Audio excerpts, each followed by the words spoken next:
everyone, my name's Leah. I'm one of the zookeepers here at the National Zoo and Aquarium, and today we're joined by our two resident sun bears. So we have Arataki, who's our male, and we've got Ote, who's our female. Now what we're going to do is we're going to throw over some enrichment for the bears, and today what they've got is an enrichment ball that's full of some of their favourite treats. Inside we've got some of their fruit, some of their berries, a bit of scatter, so things like nuts and seeds, as well as some of their kibble. So I'm going to throw this one over for Arataki, and then I'll get Ote over and we'll throw hers over.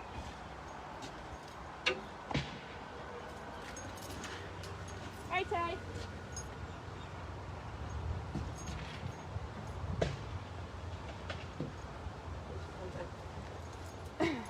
So with our sun bears, we try and enrich these guys at least 4 to 5 times a day. And their enrichment can be in many different forms. The main reason that we enrich animals here at the zoo is to try and mimic behaviours out in the wild. So as you can see with our sun bears, they have extremely long tongues, so they actually have the longest tongue of the bear species.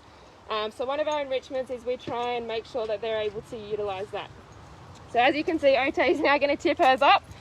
She's going to try and use that long tongue to scoop out all the goodies that are inside. As well as you can see those nice set of claws that she's got as well. So your sun bears also have the longest claws of your bear species. And what they're going to do is use those claws to rip open rotten logs, termite mounds and things like that out in the wild.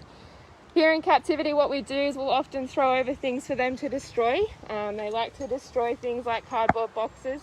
Again, this is mimicking out in the wild when they're going to rip open logs and things like that. We'll hide goodies in the cardboard boxes and they have to rip it open to get them out. They also have an incredible sense of smell, so we can also do a lot of scent enrichment with these guys. That can be in the form of perfumes, so many different perfumes we can spray around for them. We can give them branches, so eucalyptus branches, pine branches and things like that. Again, a new smell for them to suss out.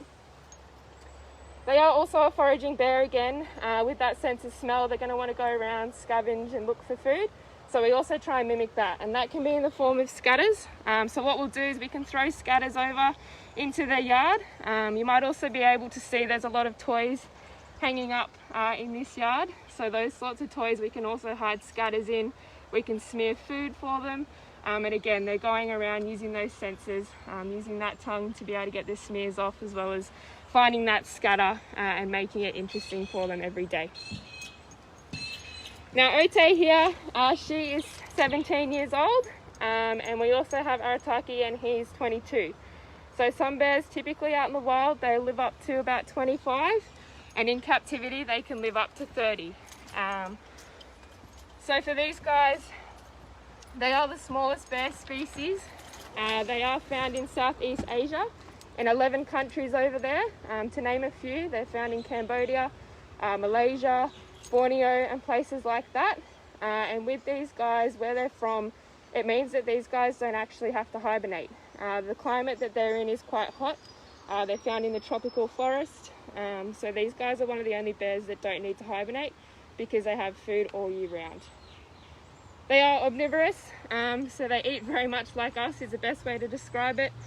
They get their veggies in the morning. That can be a mixture of raw and cooked. Again, just mixing it up, making it different for them. As well as they then get their fruit in the afternoon. So they like a variety of fruits. We'd make it interesting. They'll get things like berries. They love their pear, they love their apple. They get their grapes, but they only get their grapes when we're training them because they're such a high value treat. We want to make sure that we keep that novelty as well. And again, they get things like their nuts and seeds. They love their meat, so they do have a meat component to their diet. They will get things like fish as well, so they quite like their fish, their white meat and their red meat as well. Now, I'm not sure if you guys can see it, but in this yard and also next door, so they have 2 enclosures that they can range between. All their structures are up high. Now this is to mimic out in the wild. Your sun bears are an arboreal species, meaning that they spend most of their time up high in the treetops. So in captivity we like to provide them with structures that are up nice and high, so that they can get up and sort of survey and see what's going on. These guys are connected to our Jamala Wildlife Lodge, I'm not sure if you can see it from here, but they have a bungalow that's up nice and high, and this is where they'll nest. So in the wild they will nest up in trees. So again, we try and mimic having a nice up high spot for them. And if you're lucky enough to stay in that bungalow with these guys, you will get up close and personal and get to see them build their nests with all sorts of materials. Otay's favourite is definitely a blanket or a doona that she'll then wrap up into a nice cozy nest for herself, as well as you'll get to see these guys interact with their enrichment that they get in the afternoon as well. We also run sun bear encounters with these guys, so again, another chance to get up close and personal with them. You get to spoon feed them some of their favourite treats. Unfortunately, we can't work in with these guys. They are too dangerous. You can see those impressive set of claws on them. With the sun bear encounter and also with Jamala Wildlife Lodge and the Bungalow 2, we aim to raise funds for these guys. Now, the main organisation that we support for sun bears is Free the Bears. They're based over in Cambodia, and they're a sanctuary that aims to rescue these bears out in the wild. Now, they are classified as vulnerable, and there's three main threats to your sun bears. The first being the illegal pet trade. Their cubs are quite cute, so the mothers are killed and the cubs are taken. The next one is deforestation, because these guys like to live up high in trees. They do suffer to habitat loss as well.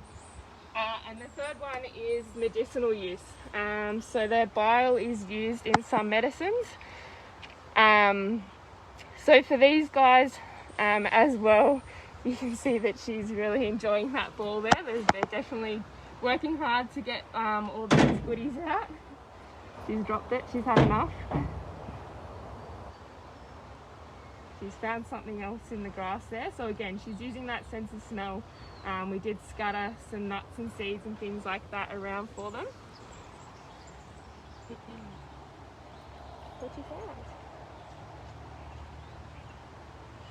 found? For these guys, they have a few common names. So they can be sun bears. They also get commonly called a dog bear. So when you're looking at them, they sort of look like a dog when they're walking around. They're also pigeon-toed a little bit, and this is to help them to get up and down those logs. So it gives them a really good bear hug.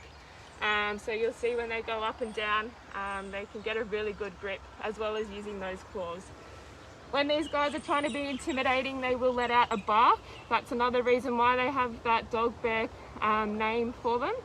And another one is honey bear. So these guys absolutely love honey. It's probably the best thing in the world for these guys, and they only get it every now and then. It's definitely one of their favourites. Taki's looking for more food. Otay's gone to see what he's left behind. Now, we do a lot of training with our sun bears and our animals across the zoo as well. These guys are quite smart. So with our sun bears, we do things like open mouth training, just doing a bit of dental health check there. It also means that we don't need to knock the bears out to see what's going on in their mouth. A little fun add-on that we do is we brush their teeth as well. We also do some hand and jack training, as well as target training, which the bears both love, and it is a part of their daily routine. And again, that's when they get their grapes, which is also one of their favourite times. Now, one of the easiest ways to tell the bears apart, and for the sun bears as well, is you'll see that they've got that nice yellow crest on their chest. For these guys, it's like their fingerprints, so no crest is the same on a sun bear. With Otay, hers is a lot more bright than what Taki's is. And these guys are commonly confused with your moon bear, which have a white crest on their chest, but can be easily identified by that yellow crest on their chest. You might also be able to see, especially when these guys stand up, that they sort of have loose skin around their neck. This is a little defense mechanism for these guys. A lot of the predators, like things like tigers, for these guys out in the wild, when they come after them, they attack from behind. What this means is they're actually grabbing that loose skin around their neck and not their neck structure, and it actually means that the bears can turn around and fight back. So that's a little defense mechanism that these guys have.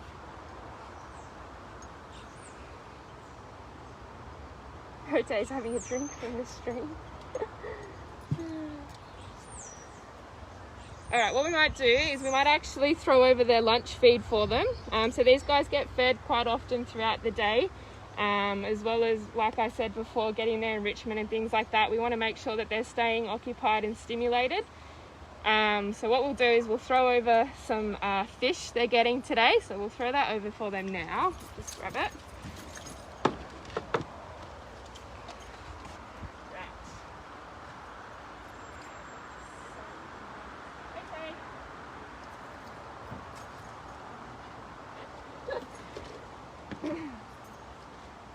Now, I'm sure if many of you have seen these bears at the zoo, Arataki actually came from Wellington Zoo before he came to us, and Ote is one of our only wild animals here at the zoo. So Ote had quite a rough start to life. She was actually saved from poachers by the organisation Free the Bears before she then came to us. And you might see Ote when you come visit the zoo spending most of her time up in one of her boxes swaying back and forth. Unfortunately, this is an inbuilt behaviour that she used to cope when she was younger. However, here at the zoo, what we try and do is by giving her all those enrichments at different times throughout the day, by training her and things like that, we try and make her have the need to not want to sway. But unfortunately it is a mechanism that she uses to cope, and that is from when she was saved from poachers as a young cub. These two bears are involved in our breeding program. They have had success. They had a cub called Mary, and we actually named her Mary, who is Mary Hutton, who is the founder of Free the Bears, which is the organisation that I mentioned before. Mary is now over in Taronga, Sydney, so she's up there, and typically your sun bears will have on average 1 to 2 cubs, and they stay with mum for about 2 to 3 years before they then go off and are quite independent. These guys are solitary out in the wild unless they are a mating pair. You can see Taki there is quite enjoying his fish. He did actually steal Ote's, so we'll make sure that she gets hers a bit later on.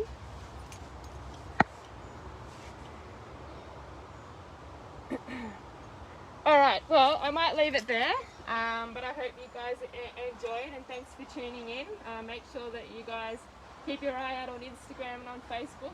We've got plenty more lives to come up.